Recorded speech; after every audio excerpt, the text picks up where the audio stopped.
Hey, good morning, class. I'd like to talk to you now about lean. Right now, I'm showing very simple flow chart. So imagine that you are ordering food via a drive-through, let's say from a fast food. Here are some four steps that normally happens when you do that.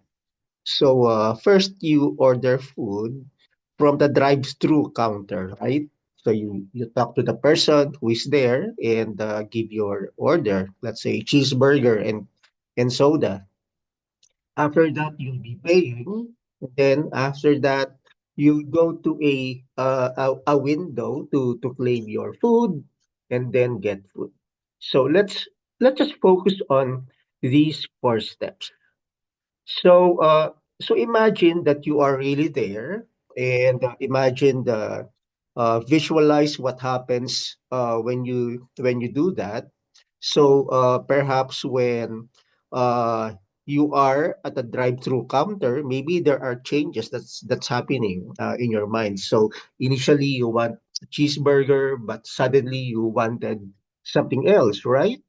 And then when you are about to pay, you are deciding whether to use a card or cash, etc. Sometimes you change your mind. And when you go to the claim window, sometimes there's a line there, and you have to wait, right? So sometimes it takes 5-10 minutes just to get your food. So those are the actual things that happen in real life. I'm showing you here uh, a screen wherein we'll try to analyze the process. So before that, I'd like to show here an acronym which is TIMWOOD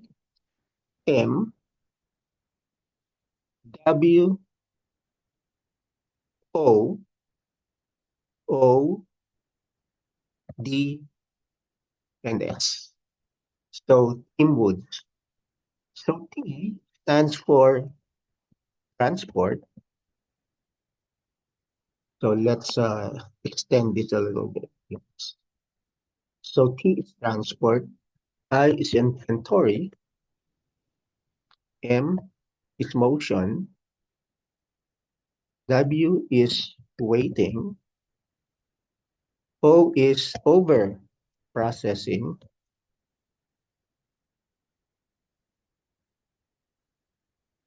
and the other O is over producing. Then the D is defect, and then the S is the skill of the person. So these are the types of waste, guys.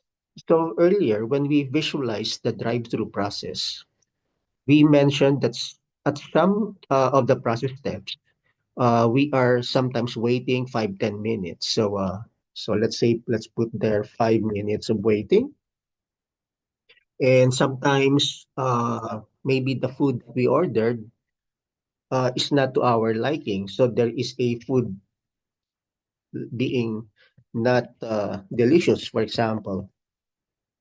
And maybe at some point, the person who is serving you has no good customer service skills. So there is a customer customer skills issue, something like that.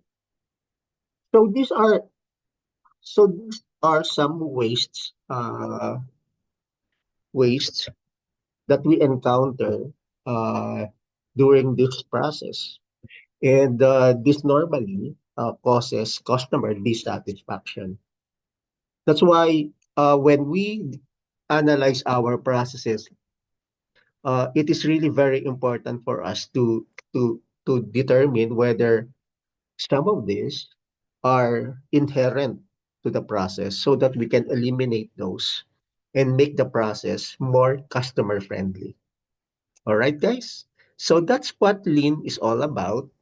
And I'd like to add, there is a transport issue here, right? It would have been great if at the counter itself, uh, you are already allowed to get your food there. So there's no need for you to go somewhere else and prevent staying in line, right? So that's one thing uh, that you can also look in your processes. All right. So lean is very easy, and I hope I I was able to provide something that would trigger your imagination and encourage you to research further. Nevertheless, you can consult me for free via my email. Just look at the comment section.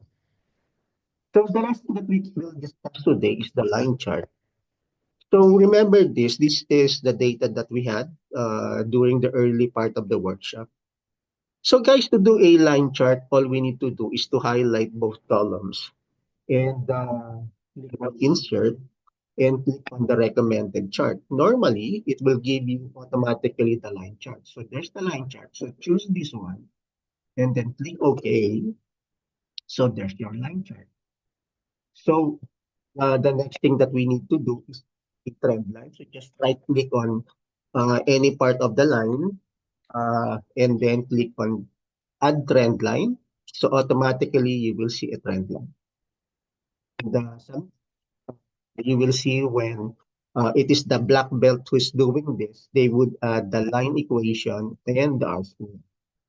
So for purposes of this yellow belt workshop, we will not dig deeper on the line equation, but just remember that on the R squared value, it is above 0.5, which is like in this case, then we can say that there is really a downward trend.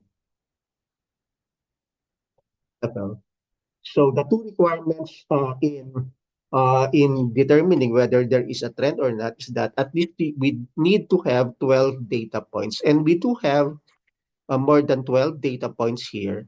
And the second condition is that the R squared should be above 0.5, which is like in this case. All right, guys. So the next thing that we need to do is a histogram.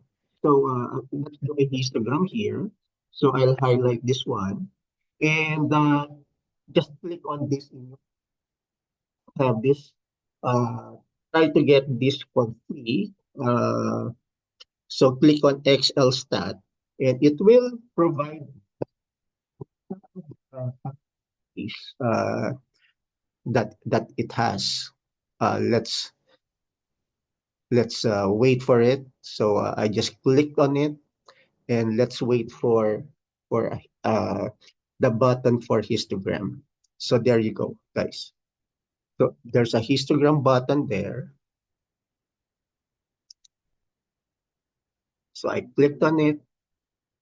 So Excel is currently working on it. And by the way, guys, if you do have questions on our previous workshop, previous chapters, again, feel free to email me. And my email address is at the comment section. And I hope you will find time to write your questions there. I will make sure that I answer them in no time. All right, so I just clicked on histogram, and so it will give you a tutorial on histogram, guys. Here. So, but nevertheless, let's go and create a histogram based on the data that we highlighted. So it's already indicated here. Just click OK,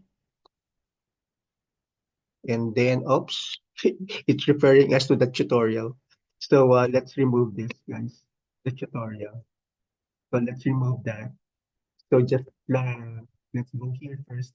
There you go. There's the histogram. And then click OK. 50 data points. That's what we have. And it's now giving us the histogram. So so remember, guys, service level, the passing score is 85%.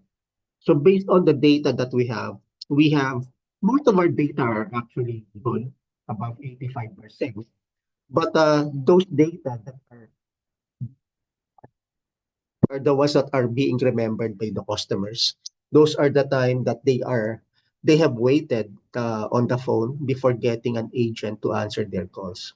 Remember, the customer remembers the bad things that happened to them and forget the good things. So always remember that. And that's what Six Sigma is all about, guys. So there you go, guys. I won't belabor this. At least focus on as a piece of advice, focus on the measure phase. It is something that you can do immediately in your job. And I hope you can attend formal face-to-face workshops so that you will practice what you learned here and be certified officially. So this workshop will not be able to certify you, but at least I should be able to encourage you to learn more, to uh, to have your curiosity satisfied by formal trainings in your office or somewhere else that offer formal Lean Six Sigma training. But you can use my videos, this video, for you to gain first-hand knowledge and ask me questions and I will mentor you. So have a great day, guys. See you on my next video. Thank you.